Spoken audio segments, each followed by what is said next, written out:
You're watching 48 Fastcast. Happy Thursday, everyone. Thank you for joining us. I'm Margot Gray with your 48 Fastcast. So this is our online newscast providing you the latest details around the Tennessee Valley of news in under 10 minutes. We begin in DeKalb County, where the search continues for a man who's accused of opening fire on law enforcement. We brought this to you as breaking news yesterday. Police and deputies are still looking for this man on your screen. This is Gary Childers. He was last seen almost 24 hours ago near Jones Road and Berry Street. This is in the Powell area, wearing a black jacket and blue jeans. Police say they tried to pull him over for active warrants before he pulled out a gun and then began firing. No one was hit or hurt. The sheriff's office is now looking for a silver Volvo suspected to be connected to the case. WAFF 48 reporter Noah Cowell is out in DeKalb County on the ground getting details for us, the latest updates on this manhunt, and he'll have details in our evening newscast. Now over to Morgan County, where a Priceville police officer's name is no longer named in a wrongful death lawsuit. Priceville police officer Gary Chapman is no longer named in this lawsuit surrounding the death of John Scott Jr. Scott was taken into police custody back in April by Decatur police, later dying in jail just a few days later dying in the hospital, by the way. The original lawsuit claimed Chapman pointed a taser at Scott and then later beat him. The Priceville Police Department issued a statement in September saying Chapman was not present at all during the arrest or booking. However, he was inside the Morgan County Jail.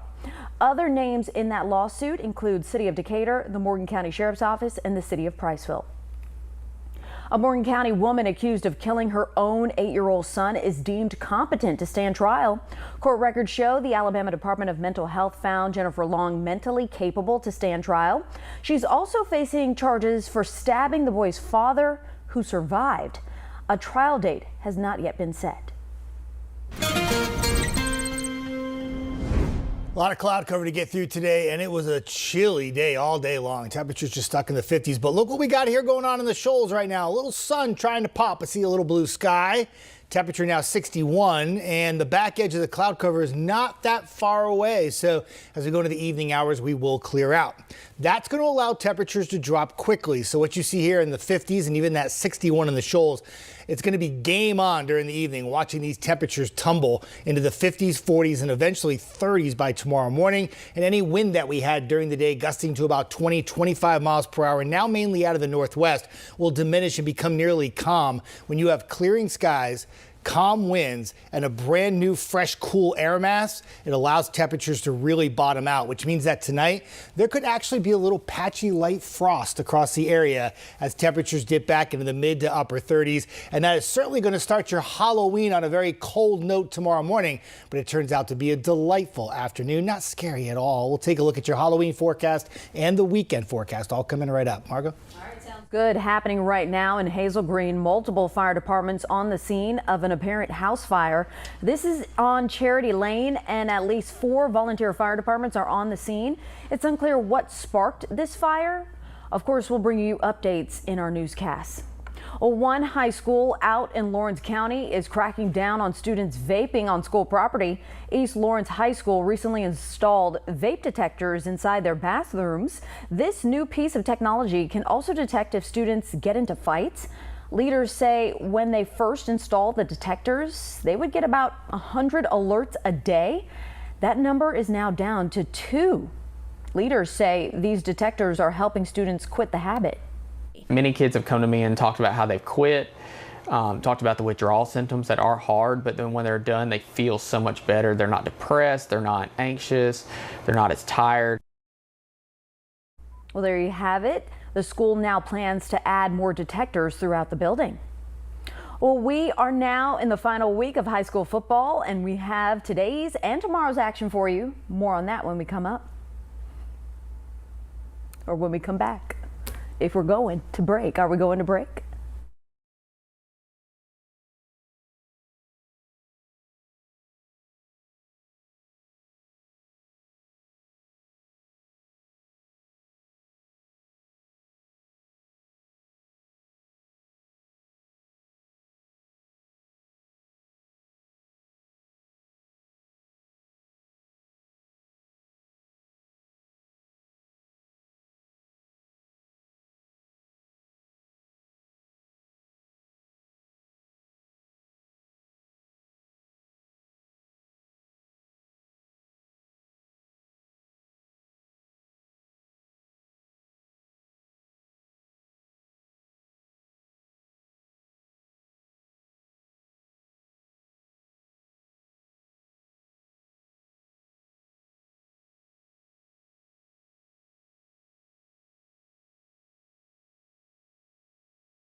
How about this? Some developing news about the royal family. Prince Andrew is now being stripped of his remaining titles.